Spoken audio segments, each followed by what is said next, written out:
All India Radio presents Morning News.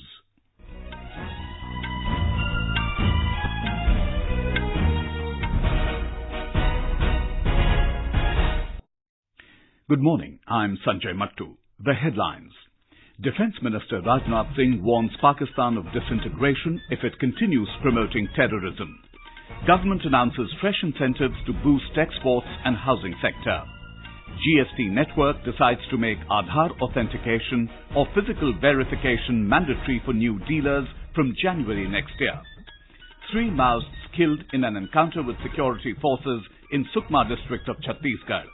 And in sports, Indian shuttler Lakshya Sen clinches men's singles title of Belgian International Challenge. India to take on South Africa in their first T20 Cricket International at Dharamshala this evening.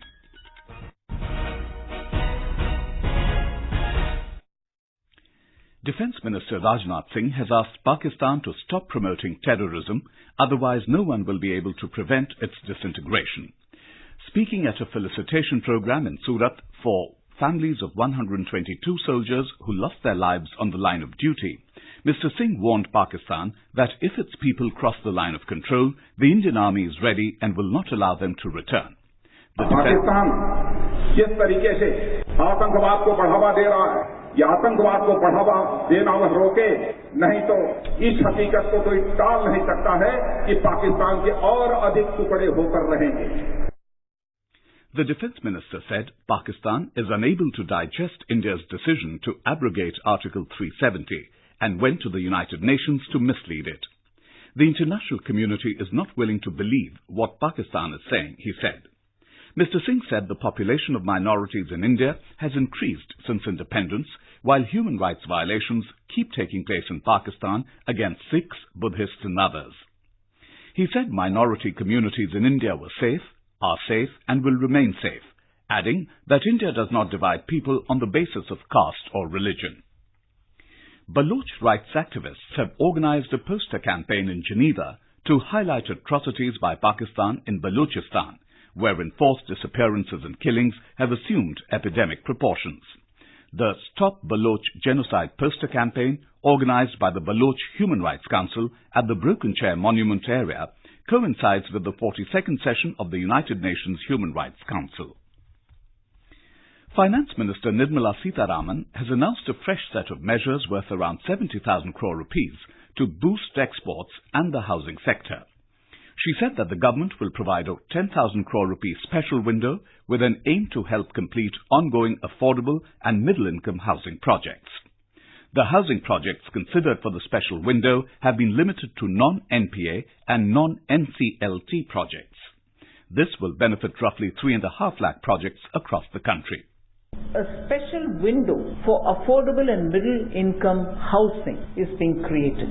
In that, a special window will provide the last-mile funding requirements for housing projects which are non-MPA and non-NCLT projects and are net worth positive in affordable and middle-income category to be set up. The other key incentives include extending the scheme of reimbursement of taxes and duties for export promotion, fully automated electronic refund for input tax credits or ITC in GST, revised priority sector lending norms for exports, and expanding the scope of the Export Credit Insurance Scheme ECIS. An interministerial working group has also been formed to monitor export finance. Accordingly, the scheme for remission of duties or taxes on export product or RODTEP was announced, which will replace Merchandise Exports from India scheme or MEIS for textiles. In effect, RODTEP will more than adequately incentivize exporters than existing schemes put together. This is a new scheme which is coming and it shall replace MEIS. MEIS not just for textiles but for all goods and services for which the goods particularly for which the coverage was given both by the Textile Ministry and the Commerce Ministry. The existing dispensation in textiles, which is MEIS plus old ROSL, will continue up to December 31st, 2019.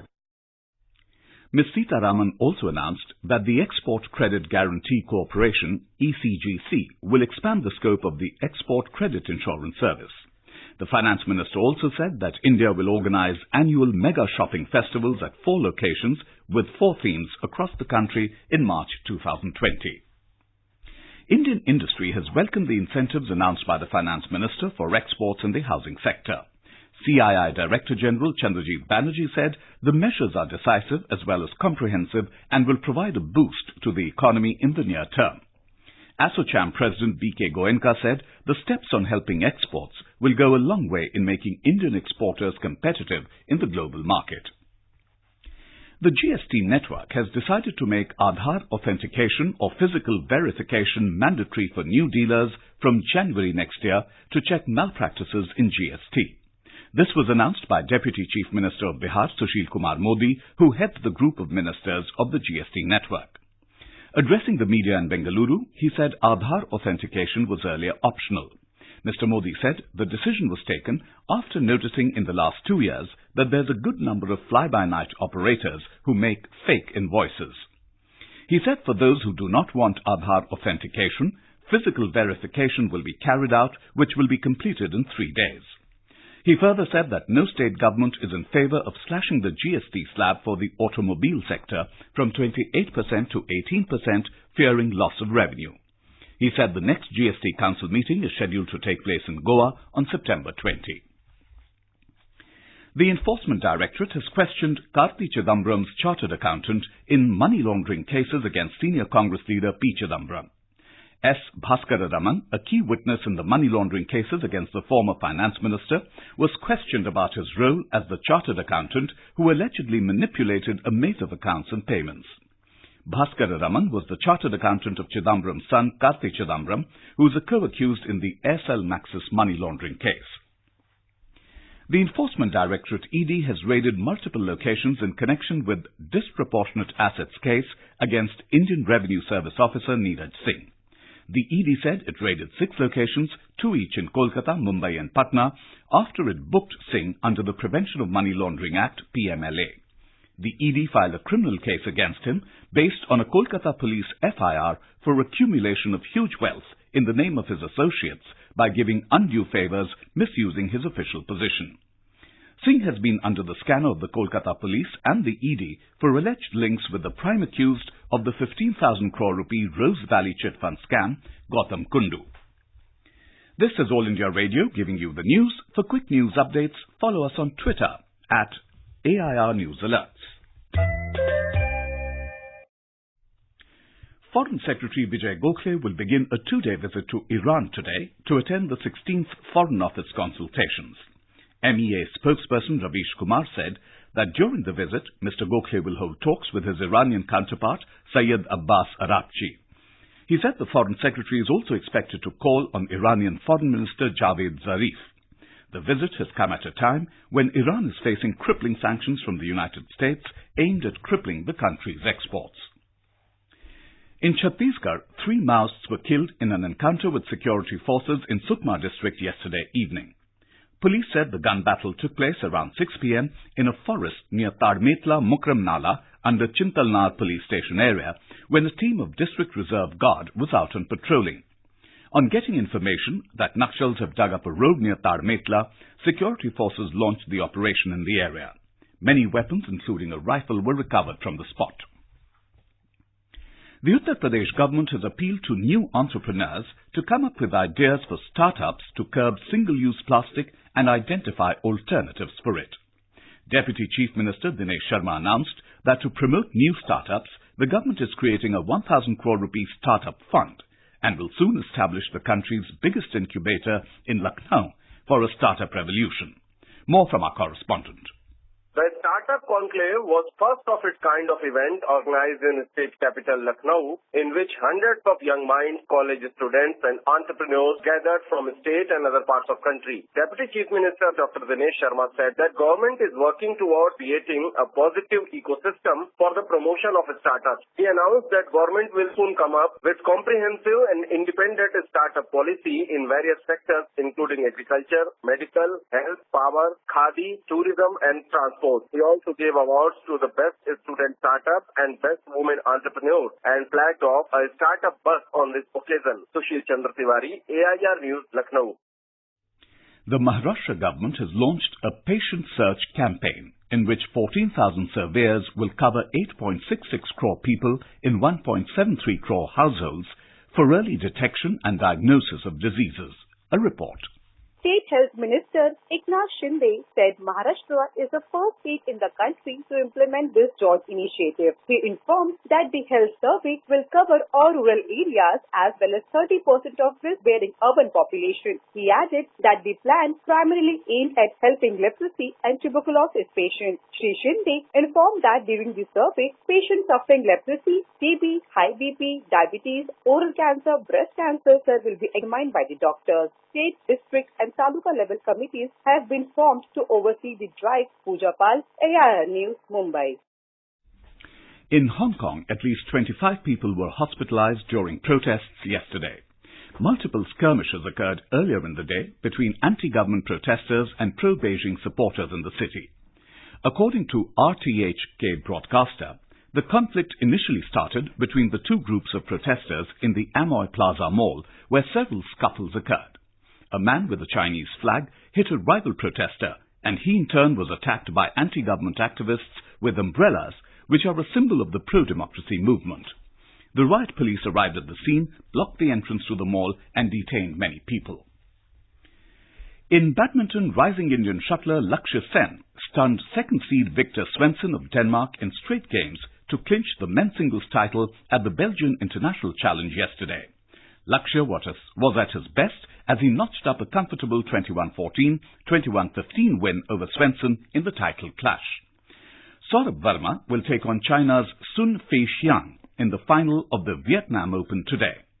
Saurabh Verma booked his place in the men's singles final of the competition after registering a straight games victory over Japan's Minoru Koga at Ho Chi Minh City. Second-seeded Verma defeated Koga 22-20, 21-15 in the semi-final. The home season of the Indian cricket team will kick off from today when the men in blue take on South Africa in the first of 3 games of the 2020 International Series. The match will be played in Dharamshala at 7 this evening. All India Radio will broadcast a live commentary on the match alternately in Hindi and English. It can be heard on FM Rainbow and additional frequencies from 6:30 p.m. Union Health and Family Welfare Minister Dr. Harshvardhan has said that the northeastern region of the country has witnessed phenomenal developmental changes under the visionary leadership of Prime Minister Narendra Modi. Speaking to media persons on the sidelines of the 48th Foundation Day celebration and graduation ceremony of the Regional Institute of Medical Sciences Imphal, Dr. Vardhan said Mr. Modi has a vision to make developmental facilities available in the region in no way less than those in other parts of the country. And now for a look at today's newspapers, it's over to Subhadra Ramachandran. Thank you, Sanjay. The fresh set of stimulus measures announced by Finance Minister Nirmala Sitharaman dominates press headlines. The pioneer states 70,000 crore stimulus for realty exports. The Times of India highlights Union Home Minister Amit Shah's comments on Hindi as it writes, Shah pitches for Hindi as national language, draws opposition protest. On developments in Kartarpur Corridor Sikh Pilgrimage Project, the Hindustan Times reports, India shares draft pact on Kartarpur with Pakistan. Government hopes the neighbouring country will display flexibility and concur with it. Taking note of the South Delhi Municipal Corporation's crackdown on plastic, the Asian aid states that SDMC has issued around 350 challans amounting to a fine of 8.1 lakh rupees.